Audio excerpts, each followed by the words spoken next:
What's up everybody, welcome to Backroads Angling. Today we're going to be testing out an underwater camera from Eyoyo. A lot of people are using this camera right now because of its relatively low price, good image quality, and it's also really easy to use. We're going to test it out today, see if we like it. We're going to see if we can get any up close images of some fish that are down below me. Thanks everybody for watching, let's go fishing. All right, so this pond has there's a shallow, this whole side is shallow, like maybe 6-7 feet, most of it. And right about somewhere around in here, there's a drop off and it's like 17-18 feet out there, maybe deeper. So I'm gonna drill a hole and just look at it with the live scope, see what we see down there.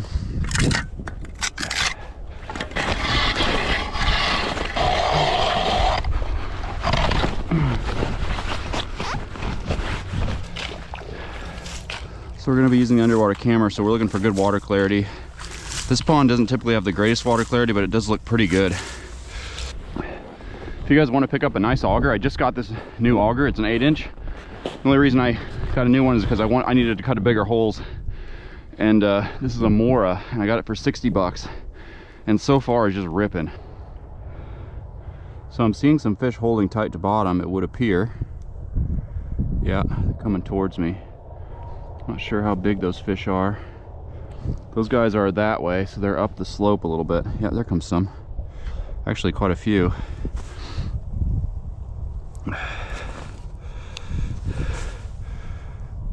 Yeah, there's actually quite a few fish hanging around here, so we'll see what we've got. Oh yeah. Yeah, there's fish. Look at all these. Oh, fish in that direction as well. Oh boy, look at all those. Look at all those. Let's see if we can see some of these in the underwater camera. So here I'm going off the drop off.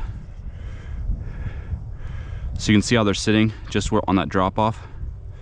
There's a bunch of fish like right off this way, about 10 feet. Oh, what's this one? There's a bigger fish right there. That might be that might be what we're looking for. See that big one that's just slinking right along the bottom? Staying hugging close to bottom. That might be the one we're shooting for there. See if we can get any of these fish on camera. So when I'm using the underwater camera, I want to make 2 holes pretty close together. I'd say like 1.5 to 2 feet apart. The fish don't tend to be too scared of the underwater camera, so I like to put it close so I can get a good look at them. Let's put it right here.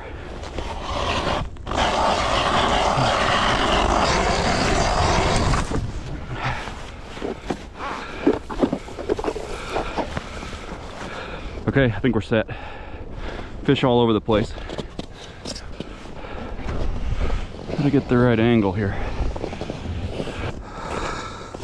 All right, let's go inside. This rope out of the way. Everything else out of the way.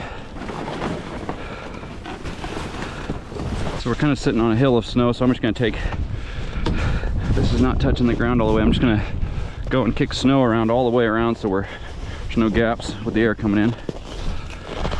Let's see what we get inside this camera. So I've already been using it, so it's kind of messy in here. So I'm going to show you, if you're using this, I'm going to show you some important things. So here's your camera cord, here's your camera. So these clips go on like that, and the cord goes through the clips like that. It's pretty easy just following the instructions. So here's this battery box. It hooks up to a charger. It's a lithium battery, which took a few hours for me to charge it. Importantly, so there's a cord coming here from the monitor. You see that cord coming right there? And there's a yellow and a black wire. Those yellow and black wires hook into the camera like this, okay? So you have to turn on this battery. So now it's on, and it has an indicator that tells you how full it is. So it's like 3/4 full, and I should be able to power it up.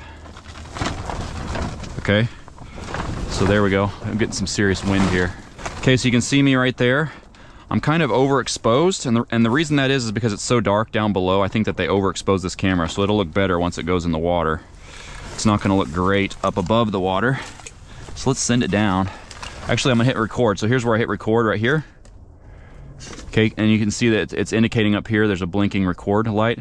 Also, another nice thing about this is they send you an SD card, so that's pretty cool. They sent me this pedestal.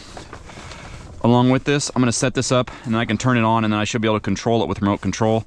My camera cord is gonna wrap around this silver thing. You'll see how that works as we go. So you can see I've just got this camera cord wrapped around like that, and it should spin for me. There's bass and bluegill. Look at all the fish. Bass and bluegill coming through. we got a really good look at them. See this knob right here? I can control the exposure. You can see how many fish I've got down there. Fish all over the place. So I can control the exposure. See, look, I can make it brighter. Oh wait, I'm actually turning on the light. I think, yeah, I'm turning on a light. So that controls the light, and look, the fish are kind of attracted to it. Look at that. These fish are coming in to check out the light. I'm gonna turn that off for now. There was another camera that I reviewed that was somewhat similar to this, and you had to do the same thing. You had to clear the SD card before you could record. So that's what I did, formatted the SD card. Now you can see it's blinking, it's indicating it's recording. We're getting all this, okay? So it's nice, there's an SD card that comes with it, an 8 gigabyte, and I was calculating that's probably enough for like 3 to 4 hours of recording, so that's pretty good. So so you can see how I've got that wrapped around down there.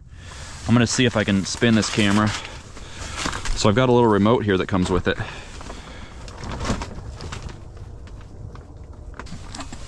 So there's AA batteries in here, there's 3 of them.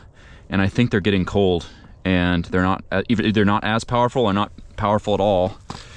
And I think that's why I can't spin it in the cold. So that's one thing to keep in mind. So you can see this silver thing is not spinning like it's supposed to. So that's not necessarily the device that's not working, it's the AA batteries. So think about that. If you get one of these pedestals, you have to have AA batteries that are resistant to the cold. So what I'm gonna do is I'm just gonna turn this pedestal manually.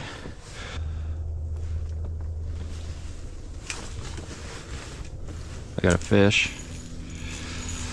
Got one of those fish down below, but I never saw him. I'm still don't have the camera all set up. Small bass. Small bass are what we're looking at down there. Was hoping to find a catfish. You know? That's what I was hoping for. So the camera needs to turn even more.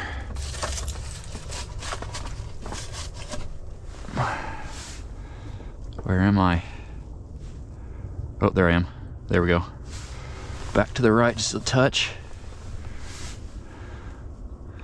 There I am. Back to the right just a touch. There we got it. Took a while to get it, but here comes a bluegill. Hard part about the underwater camera is you can't really raise it up on them very much because they, you know, that's kind of the secret to this whole thing. Oh, there's one. There's a bass. Nice. That was a good look on the underwater camera. Should keep a few of these. The length limit is 15 inches, but oh, we're stuck on something. Oh, I got stuck on the camera cord. We're pretty close to the camera. You know, we're what is that, 1.5 feet? So maybe that's gonna happen. Maybe I got a little too close. It helps when I can see these weeds in there with me. There, that's about perfect. Oh, I got a fish. He had it the whole time. It's a bluegill. If we start seeing catfish roll through, then we will use this guy as bait. If it was a little warmer outside and I didn't need the tent, I would kind of go around with the live scope and try and spot some of these catfish, and maybe we will do that, I don't know. But right now I kind of like and stand here in the warmth. It's really windy outside right now, as you can probably hear. Oh, missed him. They knocked my camera when they left. Oh, I'm back in the mud. You see that guy looking for me? Oh, there he is. Got him. Oh, man. Whiffing here. There, I'm back. Still, oh, just lost my, you can see I just lost my wax worm right there. It's a good little piece of information to have. Now I'm not seeing much of anything.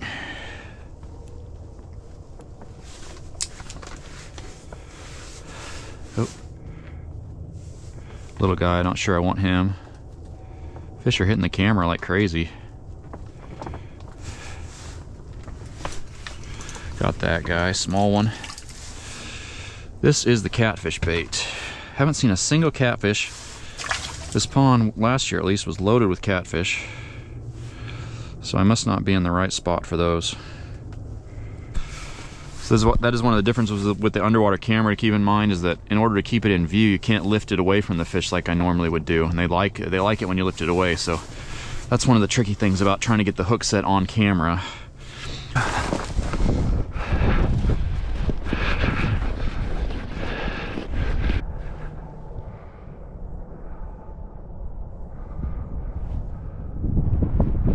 All right, everybody, I drilled over there. I found a big pot of fish, big school. So I'm gonna pick up this shack and move it over there.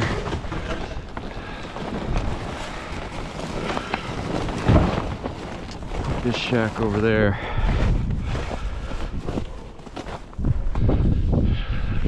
It's so windy out here. It's warmer than it was in my last video, but it feels a lot colder. So the wind is howling. When it's -2 and the wind's blowing 15 miles per hour, 20 miles per hour, it gets pretty cold. You get pretty cold pretty fast.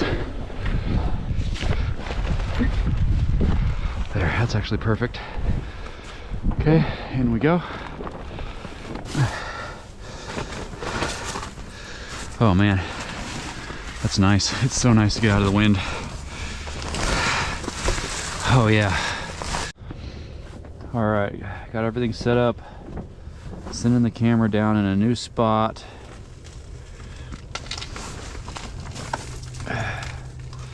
Should be reaching bottom soon. There are fish there. Oh yeah, spinning. A little bit of weeds.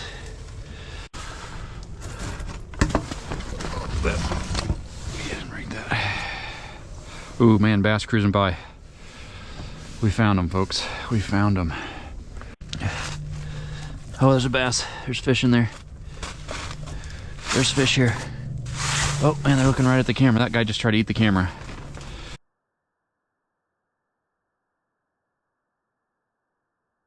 You can see how hard it is sometimes to find your jig.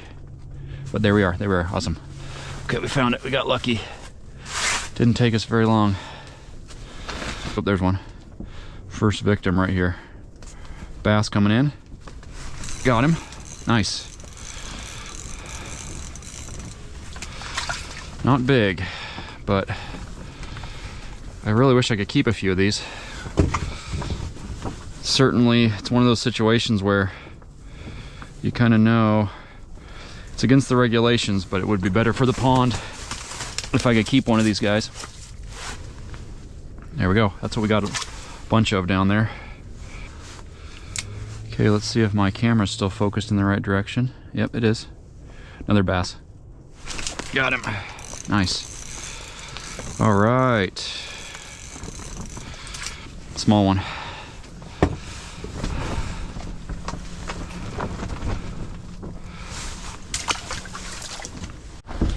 All right, fish cruising through like crazy. Oh man, look at them all. Didn't see many bass. Just kind of what we're shooting for, bass or catfish. Got the camera perfectly centered here.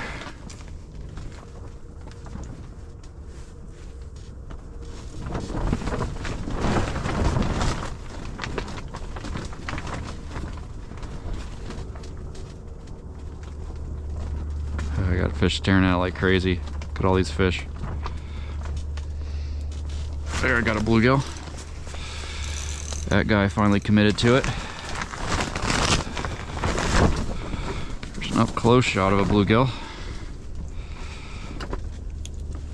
There we go, there's the fish. Having some problems with my door. I might have talked about it last time. The Velcro, the adhesive on the Velcro failed, so I haven't got around to fixing that yet. So the door is kind of flapping open in the wind here, but let's try the spoon. Already got some waxworm skin on there. Let's try this guy. Come on. Another bass appearing on screen. Oh.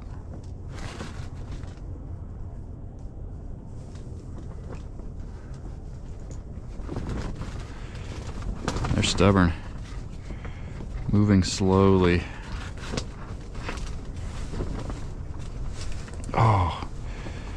touched it. There's a bass. Let's see if we can get him. He doesn't look too bad of size.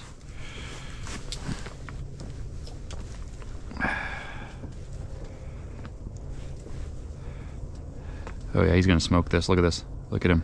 I think I'm on the bottom. Where am I? Oh, the camera's getting bumped. Oh, there I am. I'm right in front of the camera. Why am I so close to the camera? You can see how this spoon falls. It just falls erratically, and a lot of times they'll bite. Oh, they'll bite on the way down, just like that fish did.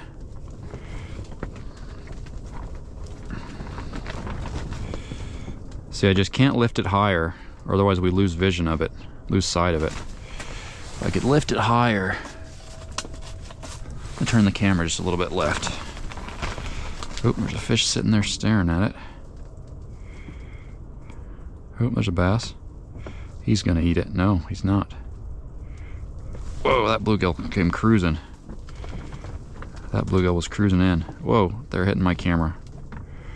There, we saw that bass eat it off to the side. Decent fight out of this guy. All right, we'll take him. Biggest bass of the day, probably. All right, there we go. Small bass. And we kind of got to watch him eat as the windstorm rages on. Here we go. Oh, look at all these fish moving through. There we go one.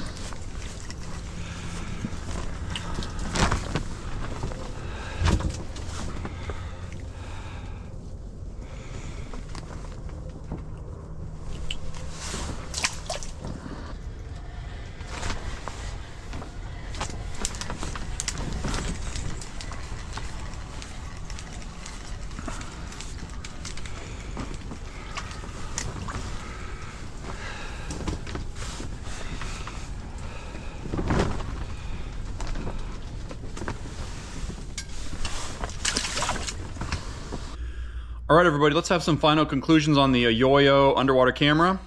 I was curious, so I just looked up the price of the Eyoyo underwater camera. If you don't have the DVR function, I think it's like $129 or $139, something like that.